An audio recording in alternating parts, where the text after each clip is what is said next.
Kweli baada ya kujificha katika ile meli, mimi na mwanangu Omari mtoto wa Mbagala, kweli tutafuta chimbo la maana, chimbo la kibabe. Kweli tumetulia kama muda siku 6 hivi. Baada ya siku 7 vyakula ambavyo tumepanda navyo kwenye meli, vyakula vikawa vimeisha. Mwanangu akanishauri, akaniambia mwanangu, sio tukafana njaa humu, kama ikiwezekana twende pale tulipoingilia katika ile mfuniko tulofunua, tukagonge ili tutoke. Mimi nikamwambia mwanangu, tuombe Mungu, kama meli haijatoka hapa bandarini basi sio riziki yetu, na kama meli imetoka ipo kwenye mikondo ya mbali basi itakuwa riziki yetu. Tuombe Mungu sio tukafana njaa humu. Kwa hiyo tukatafuta kichuma, tukaenda pale katika ule mfuniko tulioingilia, tukuta mfuniko umefungwa. Tukachukua chuma tukaanza kugonga. Tumegonga muda kama saa 6 hivi.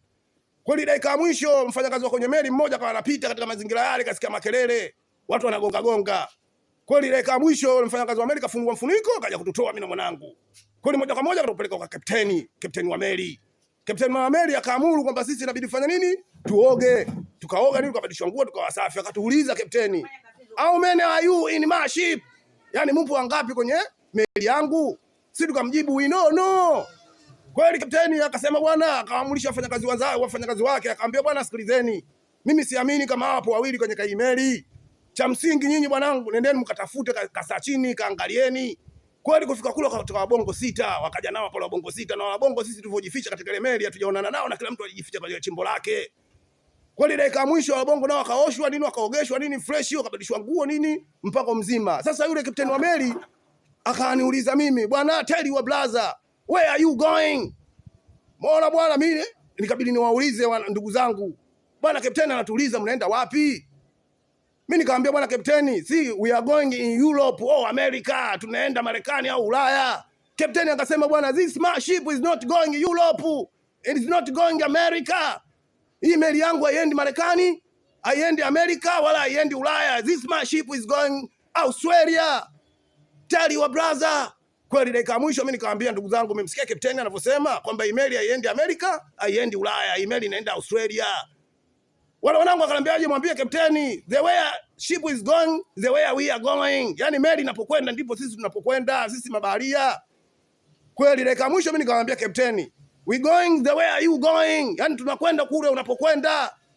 Kweli dakika mwisho kapteni akatuambia, "Bwana sikilizeni, the way you come in my ship, the way you gonna go out in my ship." Yani jinsi mvoingia kwenye meli yangu ndio jinsi mtavotoka kwenye meli yangu. Australia is border strong control, yani ni ulinzi mkali sana Australia. Na vile vile meli hairuhusu kubeba wageni kupeleka katika nchi nyingine yoyote, meli inashtakiwa, inafungiwa. Kwa hiyo cha msingi nyinyi mkifika Australia, tukifika inabidi nyinyi mutoke katika meli kama mlivyoingia. Kwa hiyo mimi nikawapanga ndugu zangu wakanielewa. Kwa hiyo tukaachiwa mule katika ile meli. Tukawaelewa tunasaidia usafi katika ile meli, mazingira ya kazi ndogo. Kwa hiyo dakika ya mwisho tumeingia Australia mwanangu, saa 9 usiku mwanangu. Mimi nikiangalia nakuta magorofa kama yale, mzangu mitaa inawaka, nikasema mwanangu sio poa. Kweli kapteni alikuwa analomba kusema kweli. Mavumba sijajua. Sijui kutokana na ile dawa tulipewa kule kwa mganga, kwa sababu mimi mganga kama alivyoniambia, ile dawa yangu ilizi alonipa ile, au sio bwana, nikikutana na changamoto yote napitia ile ilizi inabidi niibonyeze. Kwa hiyo nikikutana na kapteni akitaka kuniuliza maswali mimi naibonyeza ilizi. Kwa hiyo kapteni akawa ile baada ya changamoto inageuka na kuwa fursa, kama alivyosema yule mganga wetu wa South Africa ambao ametuganga. Kweli dakika ya mwisho kufika pale kapteni akatugea $200 200, akatuambia, "Jamani, sikilizeni, mkifika pale bandarini nyinyi hamtoki. Sheria inasema nyinyi wote inabidi tukukamateni, tukupelekeni wapi? Serikalini, ili mrudishwe katika nchi mlizotoka." Kweli dakika ya mwisho kila mtu inabidi aingie kwenye maji, aogelee, atoke nchi kavu. Kweli meli mwanangu tunaona kama bandari ile kule. Kweli dakika ya mwisho mwanangu Leomani mtoto wa Mbagala kapata boya. Mimi nikatafuta dumu la lita 20 nikalifunga, nikafunga na kamba, nikalifunga kwenye ruksi ili mradi lisiniponyoke. Kweli dakika ya mwisho tukaelea mzee moja kwa moja mwanangu, nikaibuka pembeni ya bahari. Kufika pembeni ya bahari mwanangu dakika ya mwisho mwanangu Omari hapo ndo nipoachana naye hapo. Mwanangu Omari kaibukia kwa kule, mimi nimeibukia kivyangu. Kila mtu ile kivyake, tumepoteana hapo. Yani kila baharia kaibukia kivyake. Afu ya maji mwanangu ya baridi sio mchezo, ukifanya masiala mwanangu unaganda. Kweli dakika ya mwisho mwanangu mimi nikaona hii sio poa. Nikabadilisha nguo, mzee nikavaa zile nguo ambazo niliziweka katika mfuko wa plastiki, yani mfuko wa nailoni. Zile nguo zote nikazivua, nikazitupia kule, nikavaa zile nguo ambazo kavu. Kweli moja kwa moja nikaanza kutafuta barabara kuu sasa. Kweli mzee nikatembea hiyo usiku kwa usiku nakwambia baharia mwanangu. Mzee nikafika barabara kuu, kufika barabara kuu Mzee mfukoni na dola 200, nakumbuka mzee captain katugaia kila baharia ambao katukuta kwenye meli. Kweli mzee nikaanza kutafuta taxi. Kweli mzee kutafuta taxi, kweli Mavumba taxi moja ikasimama, akaniuliza mzungu, "Where are you going?" Nikamwambia, "Put me in the night club." Yaani nipeleke katika klabu. Kweli bwana yule mzungu mwanangu na taxi kanichaji dola 30. Katika 200 nikabaki na dola 170. Kweli moja kwa moja mwanangu mpaka night club. Kufika night club mwanangu sio mchezo, kuingia hapo baba nikakuta wazungu kama wote, afu watu weusi tulikuwa wachache kama 3 hivi. Afu wale watu weusi wenzangu mwanangu maisha yao hapo juu. Yaani ukiwacheki uweze kuwasogelea. Sasa mwanangu nilipoingia pale katika ile club, wazungu wote wananiangalia mimi mwanangu, unajua mtu mweusi nipo peke yangu, yani tupo wachache.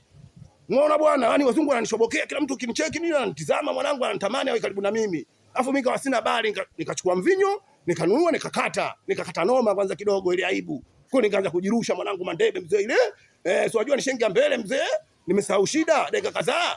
Kwa ile dakika mwisho, mwanangu sio poa mwanangu. Nikacheki nikaona hapa mimi mwanangu mimi nitachacha hapa. Nikaa nikichezesha nini nikichezesha nikajikuta mama la kizungu mwanangu limetulia, jitu zima jimama fulani hivi. Nikasema mimi mama huyu naruka naye. Kwa nikajisogeza kwa sababu ni mama nimeona kama ana stress fulani, nikatulia kwenye kiti. Nikasogeza kiti mpaka pale na mimi mwanangu nikatulia nikajiweka. Nikamuelekeza mama shida zangu, bwana mimi nimetoka zangu Afrika na hapa nilipo unavyoniona hapa nimeingia sasa hivi na masaa kama 12 na mpaka dakika hii mwanangu mimi sina msaada wote mama, bi mkubwa nisaidie. Bi mkubwa akaniambia kwani wewe unachokiongea cha kweli? Ngambia mimi cha kweli, usione hivi. Sasa kutokana na pale mimi nilivyoona kwamba watu weusi wachache, yule mama akabidi ashoboke, na mimi mwenyewe kumbuka na ilizi yangu nilipewa kule Debeni Natali na mganga ya kupandia kwenye meli. Ile ilizi mwanangu kati natoa maelezo kwa yule mama akawa anaibonyeza ile ilizi. Kwa hiyo mama akanielewa, akaniambia mwanangu subiri hapa. Kumbe yule mama shughuli zake ilikuwa kazi yake msimamizi wa usafi katika ile klabu. Yule mama mwanangu akanichukua akanipeleka paka kwake. Kweli